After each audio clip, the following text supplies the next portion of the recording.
श्री सच्चिदानंद सद्गुरु साईनाथ महाराज की जय.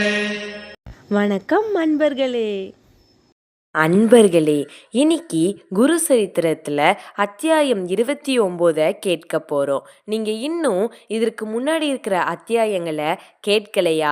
கவலை வேண்டாம். அதற்கான லிங்கை நான் இந்த வீடியோவோட டிஸ்கிரிப்ஷன்ல கொடுத்துருக்கேன். உடனே போய் அதை கேட்டுட்டு அதுக்கப்புறம் இந்த அத்தியாயத்தை கேட்க ஆரம்பிங்க. திகம்பரா திகம்பரா ஸ்ரீ பாத வல்லப திகம்பரா.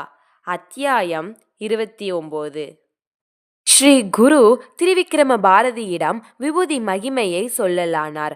முன்பு கிரேத யுகத்தில் வாமதேவன் என்ற முனி வாழ்ந்து கொண்டிருந்தார். அவர் வீடு வாசலை விட்டு கோரிக்கை, கோபம் முதலியவை துறந்து உடல் முழுவதும் விபூதியை பூசிக்கொண்டு மர பட்டைகளையும் புலி தோலையும் உடுத்தி புண்ணிய தலங்களை தரிசித்து கொண்டு நதிகளில் நீராடி திரிந்து கொண்டிருந்தார். அப்படி அவர் கிரௌஞ்சாரம் என்ற காட்டில் செல்கையில் பயங்கரமான ஒரு அரக்கன் அவரை பார்த்து கொன்று சாப்பிட வேண்டும் என்ற நோக்கத்துடன் அவரை நெருங்கினான். ஆனால் முனிவரோ அசையாமல் என்ன நடக்கப் போவது என்று பார்த்து கொண்டு நின்றுவிட்டார். அந்த அரக்கன் வாமதேவரை பிடித்து விட்டான். அந்த சமயத்தில் முனிவரின் உடலில் இருக்கும் விபூதி அரக்கனுக்கு ஒட்டி கொண்டது. உடனே அரக்கனுக்கு முற்பிறவி நினைவு வந்தது. இவ்வுலகில் எதுவும் கிடைக்கும், ஆனால் ஓர் சத்புருஷனின் தரிசனம் கிடைப்பது மிக கடினம். அப்படிப்பட்ட வாமதேவரின் தரிசனமும் உடலின் ஸ்பரிசமும் ஏற்பட்டதினால் அரக்கனிடம் இருக்கும் தீய குணம் அகன்று சாந்த குணம் வந்தது. அவன் முனிவரின் பாதங்களில் விழுந்து, மாமுனிவரே, உங்கள் தரிசனத்தினால் என் பாவங்கள் எல்லாம் போய்விட்டன. நான் தூயவன் ஆகிவிட்டேன். என்னை காப்பாற்றுங்கள் என்று வேண்டினான். முனிவர், நீ யார்? மனிதர்கள் இல்லாத இந்த காட்டில் ஏன் இருக்கிறாய் என்று கேட்டார். அதற்கு அவன், உங்கள் தரிசனத்தினால் என் 25 முற்பிறவிகளின் நினைவு வந்தது. 25 பிறவிகளுக்கு முந்தைய பிறவியில் துர்ஜனன் என்ற பெயருடன் யவன ராஜ்யத்தின் அரசனாக இருந்தேன்.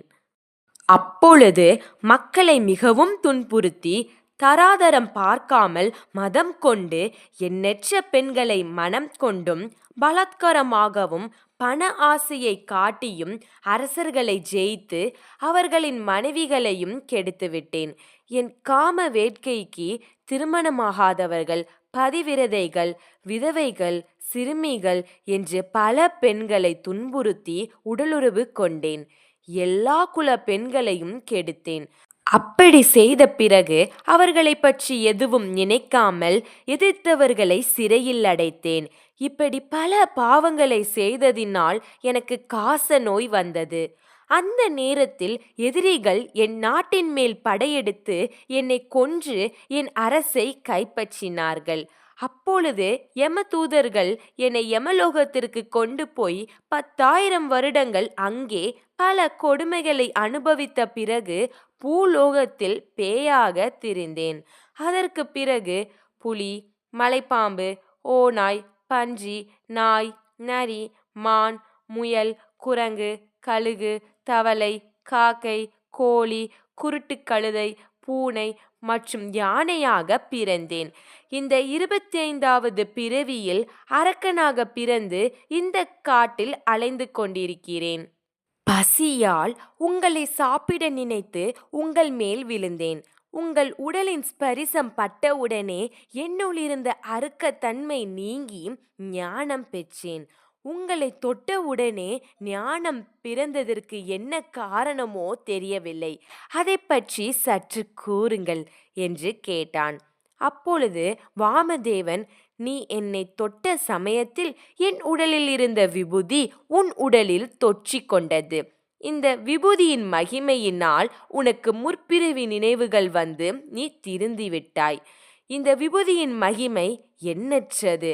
ஆதலால்தான் பரமசிவன் இதை உடல் முழுக்கவும் பூசிக்கொள்கிறார். இந்த விபூதி பூசுவதினால் புண்ணியம் கிடைத்த ஒருவரின் கதையை கூறுகிறேன் கேள். முன்பு நியதி நேரிகளை துறந்த ஆசாரங்களை விட்ட ஓர் பிராமணர் இருந்தார். அவர் ஓர் சூத்திர பெண்ணுடன் தொடர்பு வைத்திருந்ததினால் அவனை ஊர்க்காரர் ஊரை விட்டு வெளியேற்றினார்கள். தாய் தந்தையர்களும் அவனை துரத்தி விட்டார்கள். ஒரு நாள் அவன் குடித்துவிட்டு தன் காதலியிடம் சென்ற பொழுது அவள் வேறொரு ஆணுடன் உறவு கொண்டாடி கொண்டிருந்தாள். இதை பார்த்து கோபத்துடன் அந்த பிராமணர் அங்கிருந்தவனை அடிக்கப் போனான். அந்த சண்டையில் அங்கிருந்தவன் பிராமணரை கொன்றுவிட்டு மயானத்தில் ஒரு பள்ளத்தில் தூக்கி எறிந்தான். பக்கத்தில் எரிந்த சாம்பலில் இருந்த நாய் ஒன்று இவனை சாப்பிட இவன் மேல் வந்து தன் உடலை உதறியது. ஆததால் நாயின் மேலிருந்த சாம்பல் பிராமணர் உடல் மேலெல்லாம் விழுந்தது. அவன் உயிர் போய்விடும் தருவாயில் அதை கொண்டு செல்ல யமதூதர்கள் அங்கு வந்தார்கள். அதே சமயத்தில் சிவதூதர்களும் அங்கு வந்து, இவன் உடலில் சாம்பல் இருக்கிறது, ஆதலால் இவனை நாங்கள் சிவலோகத்திற்கு கொண்டு செல்ல வேண்டும், ஆகையால் நீங்கள் இங்கிருந்து சென்று விடுங்கள் என்று யம தூதர்களை துரத்திவிட்டார்கள். என்ன செய்வதென்றே தெரியாமல் யம தூதர்கள் யமனிடம் சென்று நடந்ததை கூறினார்கள். உடனே யமன் அங்கு வந்து, இவன் நிறைய பாவங்கள் செய்திருக்கிறான், கொஞ்சம் கூட புண்ணியம் செய்யவில்லை, இப்படிப்பட்டவனை நீங்கள் எப்படி சிவலோகத்திற்கு கொண்டு போவீர்கள் என்று கேட்டார். யார் யார் உடலில் சாம்பல் பூசி கொள்கிறார்களோ அவர்கள் எல்லாம் சிவலோகத்திற்கு வர யோகியதை உள்ளவர்கள் என்று பரமசிவன் கூறியுள்ளார். சாம்பலை விபூதியாக உடலில் யார் பூசிக்கொள்கிறார்களோ அவர்களின் பாவங்கள் நீங்கிவிடும் என்று சிவ தூதர்கள் யமனிடம் கூறினார்கள். யமன் சிவ தூதர்களை வணங்கி தன் தூதர்களிடம், இனிமேல் சாம்பலை விபூதியாக யார் பூசிக்கொள்கிறார்களோ அவர்களிடம் நீங்கள் போகாதீர்கள், அவர்கள் சிவலோகத்திற்கு செல்லக்கூடியவர்கள் என்று கூறி அங்கிருந்து சென்று விட்டார். ஆகையால் நான் பரமசிவனுக்கு பிடித்த விபூதியை உடலில் பூசிக்கொள்கிறேன் என்றார். அதற்கு அந்த அரக்கன், நான் அரசனாக இருந்த நேரத்தில் செய்த சிறு புண்ணியத்தினால் உங்களை பார்க்க நேர்ந்தது.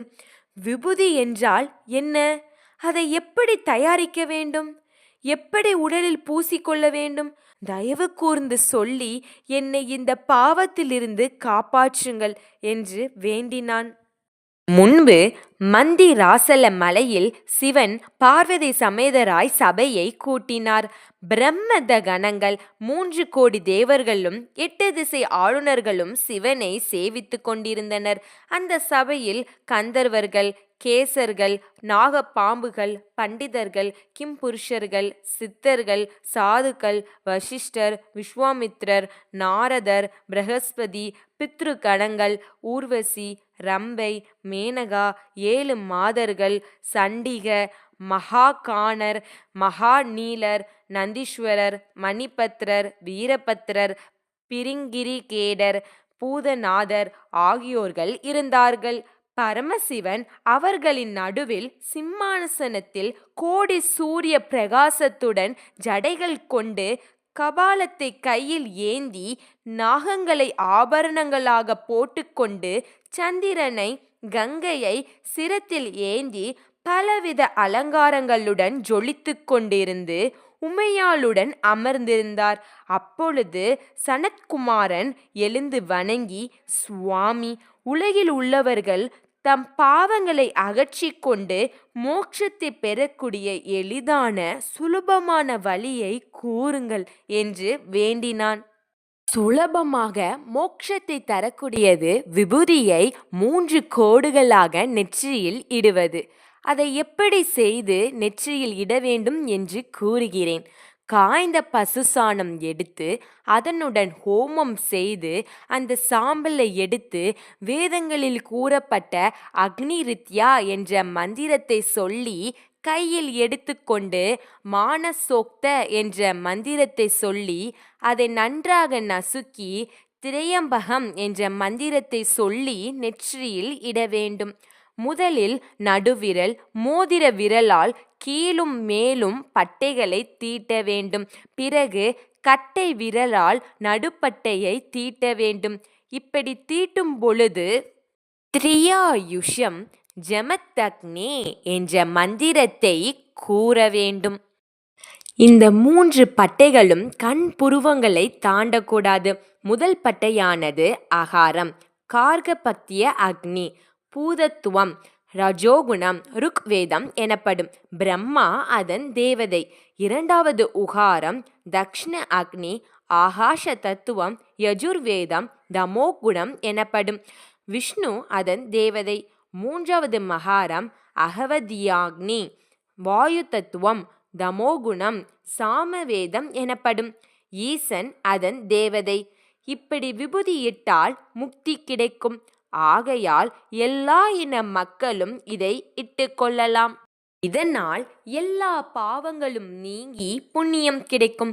விபூதியை இடுவதற்கு மேல் கூறிய விதியை தெரியாதவர்கள் பக்தியுடனும் ஸ்ரத்தையுடனும் செய்தால் எல்லா பாவங்கள் நீங்கி புண்ணியம் கிடைக்கும். மேலும் புண்ணிய நதிகளில் நீராடிய பலன் கிடைக்கும். வியாதிகள் நீங்கி எல்லா செல்வமும் பெற்று நீண்ட ஆயுளுடன் வாழ்ந்து முக்தி அடைந்து புண்ணிய லோகத்தை அடைவார்கள் என்று கூறினார் என்று வாமதேவர் அரக்கனிடம் விபூதி மகிமையை சொல்லி சிறிது விபூதியை எடுத்து மந்திரித்து அவன் கையிலிட்டார். அரக்கன் அதை தன் நெற்றியில் 3 கோடுகளாக இட்டு அதன் மகிமையினால் அரக்க ரூபத்திலிருந்து விடுபட்டு நல்ல தேகத்தை பெற்று சொர்க்கலோகத்திற்கு சென்று விட்டான். வாமதேவர் அந்த ஈசனின் அவதாரம். மனித குலத்தை தீய வழியிலிருந்து காப்பாற்றி மோட்சத்தை தரக்கூடிய விபூதியின் மகிமையை மக்களுக்கு கூறிக்கொண்டு உலகத்தில் திரிகிறார். முன்பு இதை சூத மகாமுனிவர், சௌனகர் முதலிய மகரிஷிகளுக்கும் கூறினார் என்றார். திருவிக்கிரம பாரதி ஸ்ரீ குரு கூறிய விபூதி மகிமையை கேட்டு ஆனந்த பரவசத்துடன் குருவை வணங்கி ஆசிரமத்திற்கு சென்று விட்டார். அவதூத சிந்தன ஸ்ரீ குருதேவ தத்த. அன்பர்களே, இத்துடன் அத்தியாயம் 29 முற்றுற்றது. அடுத்த அத்தியாயத்துடன் உங்களை சந்திக்கிறேன். அதுவரைக்கும் இணைந்திருங்கள் எல்லாம் சாய்பாபா யூடியூப் சேனலுடன். உங்களுக்கு உடனுக்குடன் வீடியோ கிடைக்க எல்லாம் சாய்பாபா சேனலை சப்ஸ்கிரைப் பண்ணி பக்கத்தில் இருக்க பெல் ஐக்கானை கிளிக் பண்ணுங்க. இந்த வீடியோ உங்களுக்கு மன அமைதியை கொடுத்திருந்துச்சுன்னா லைக் அண்ட் ஷேர் பண்ணுங்க. உங்களுக்கு மனசுல என்ன தோணுச்சோ அதை கமெண்ட் பண்ணுங்க.